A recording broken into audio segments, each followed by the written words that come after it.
Bonjour, mesdames, messieurs les journalistes.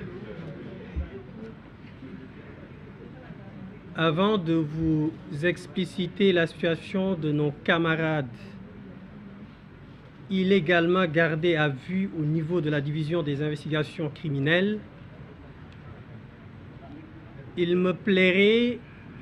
de vous parler en quelques mots de l'Assemblée nationale. Ici présents, les députés de la coalition Yewwi Askan Wi, ces députés qui représentent le peuple, nous leur disons encore une fois de plus merci. Le travail qu'ils sont en train de faire au niveau de l'Assemblée nationale a fait perdre la tête au président de la République, Macky Sall. Le doyen Habib vient juste de le rappeler. Lors des travaux en commission, ils ont été exceptionnels. Lors des plénières, encore plus exceptionnels. Lors de la déclaration de politique générale du Premier ministre, ils lui ont fait comprendre que M. Amadou Ba, vous n'étiez rien d'autre qu'un incompétent. Ils lui ont clairement montré qu'il était non seulement incompétent, mais qu'il n'avait pas assez de courage. Et pour tirer, comme on le dit à travers les spectacles, le rideau,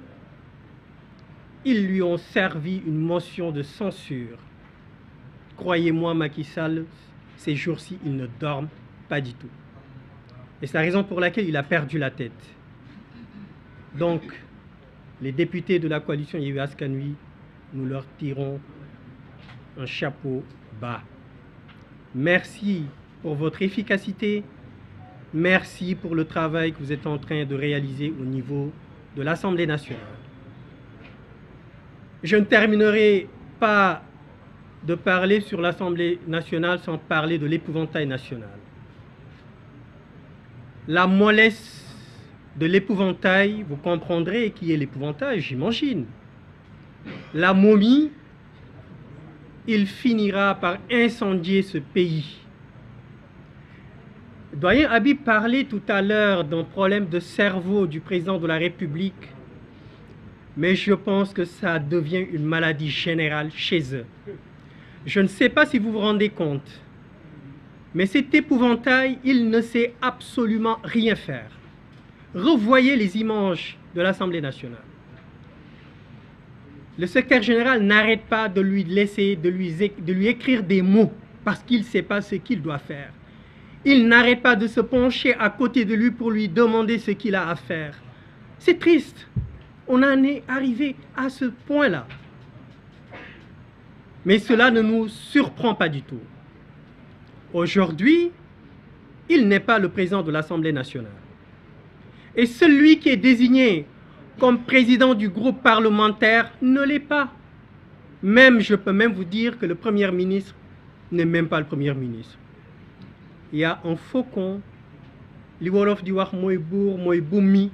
mooy waay soosu nga xam ne ni tur bi sax bëgguma ko tudd te nee nañ xaw ma Ngom la sant xaw ma nu mu sant. Kooku moom mooy président assemblée nationale, moom mooy président groupe parlementaire te kooku jàpp leen ne mooy premier ministre.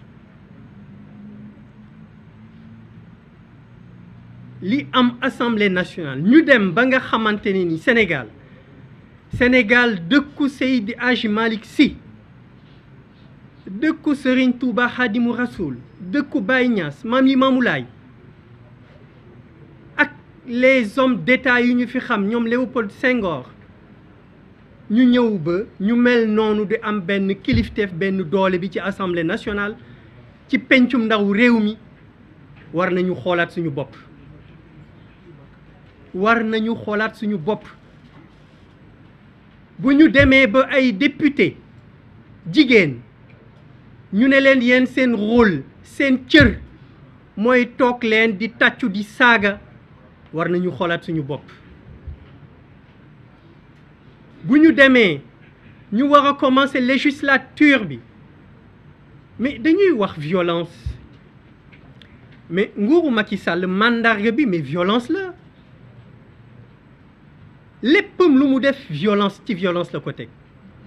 mun a nekk violence économique wax nañ ko sànq violence sociale violence politique bu ma déggee ñuy wax les députés de la coalition Yewwi Askan Wi dañu violent dañuy saaga rek mais man j'ai l'impression que li ñu jàpp ne feebaru bopp boobu dafa généraliser ci ñoom mais loolu daf koy firndeel mais le président Macky Sall maa ngi ko doon wax ci Yoff lan la commencé législature bi mooy violence jël jigéen ak jigéen fi ko sunu borom teg jigéen lu mu représenté ci askan bi mu jël jigéen wërloo ko Sénégal ñu di ko xalamal di ko woyal mu di ñu saaga di ñu yàq lu nekk moom mu dem ba xam ne kooku gañewul moom mu def ay subterfuge am ba sàcc élection yi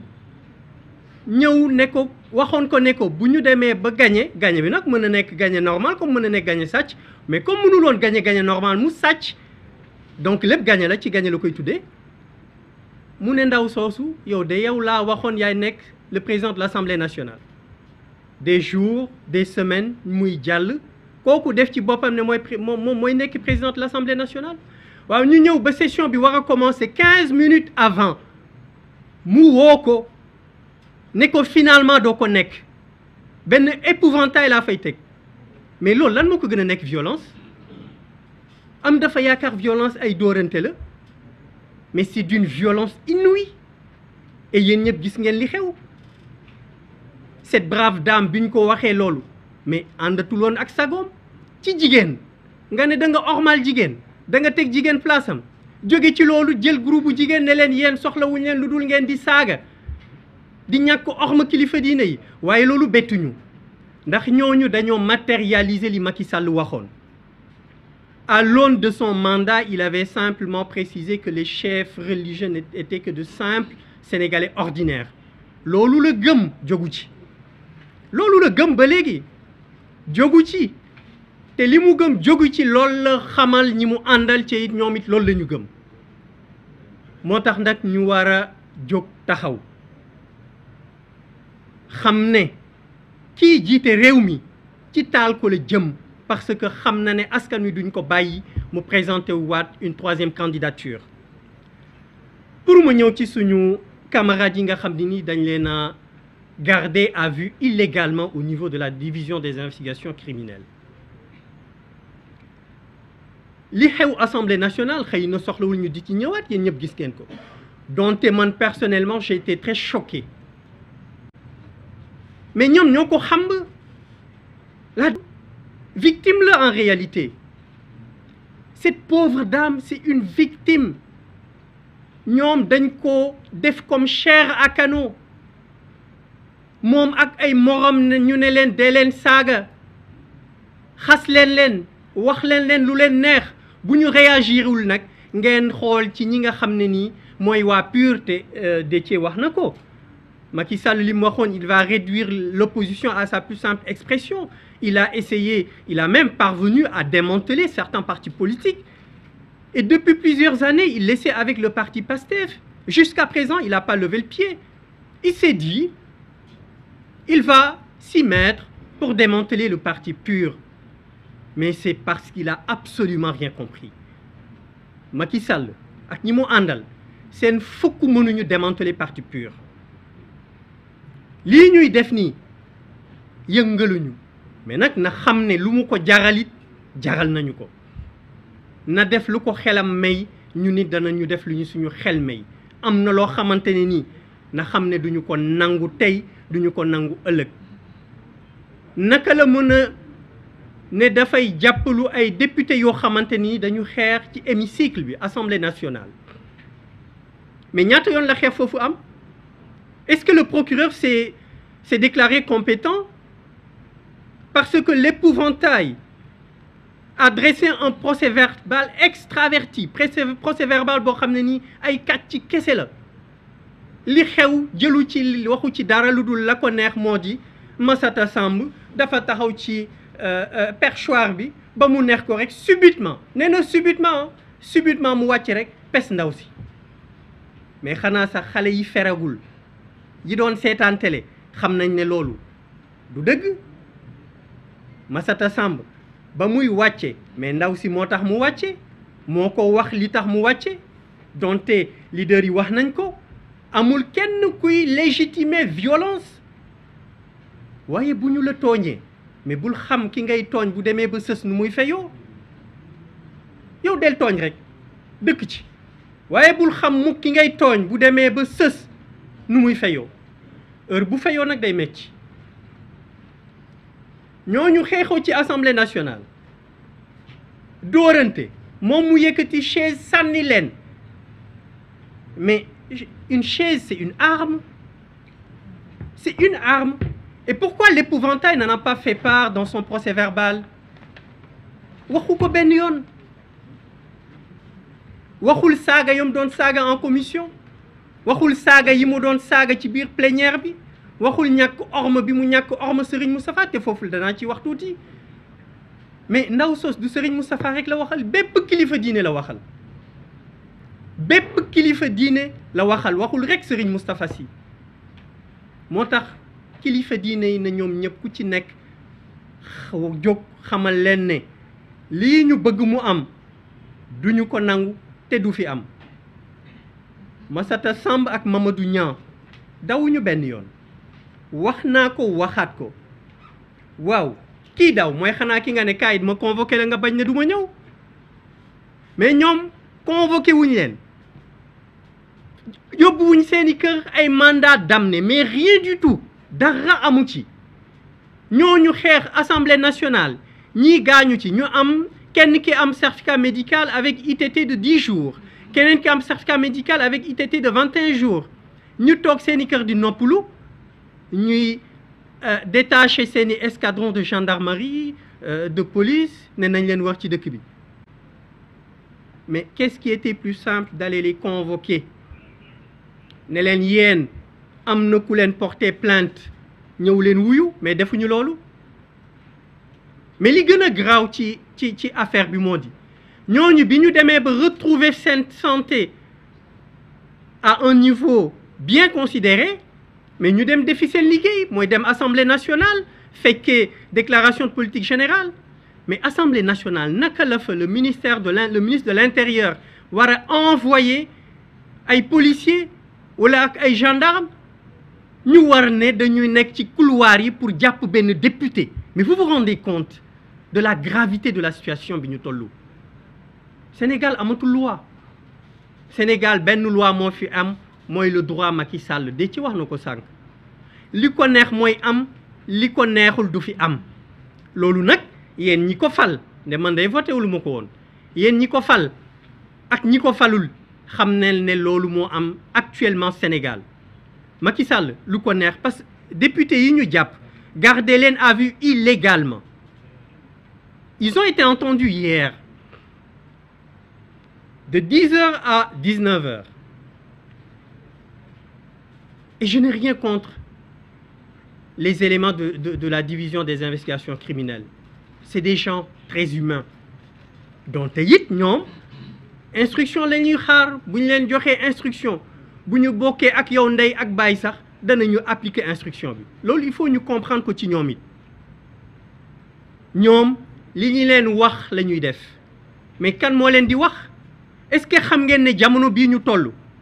du député du ministre du kenn mooy joxe instruction mooy Macky Sall bi ñu leen dégloo démb PV ba dara newu ca dara newul ci PV bi parce que ñoom dañu bëgg ñu def aveu te ñoom it duñu ay xale ay magi jëmm lañ ay député lañu pourquoi ñu war a def ay aveu ce sont des députés boo leen bëggee dugal fenn fi mais da ngay lever seen immunité parlementaire di ci wax na ko pourquoi ñu bañ demander lever par immunité parlementaire ou député yooyu ñu bëgg leen forcer ne leen def leen aveu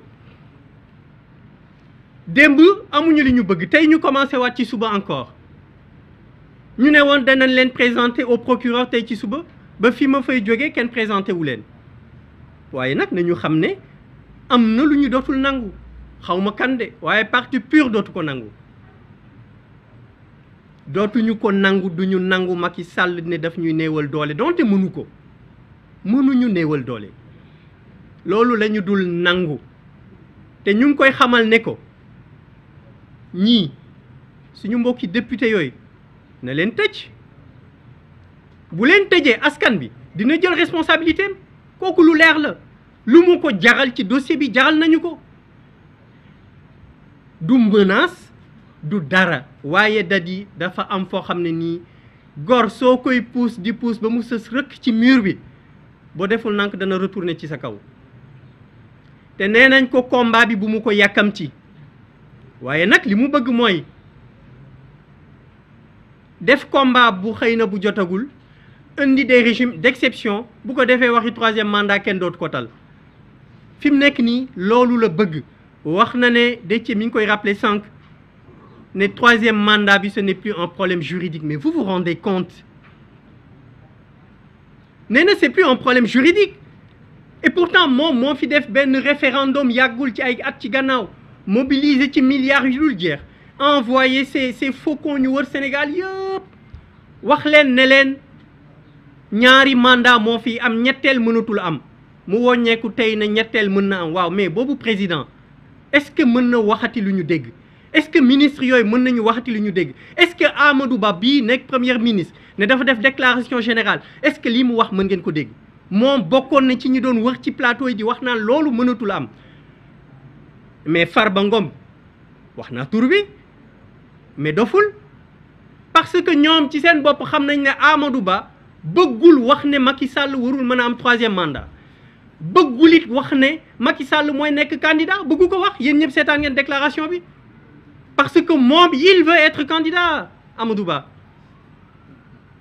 il veut être candidat moo tax bëggul wax ni Macky Sall mooy seen candidat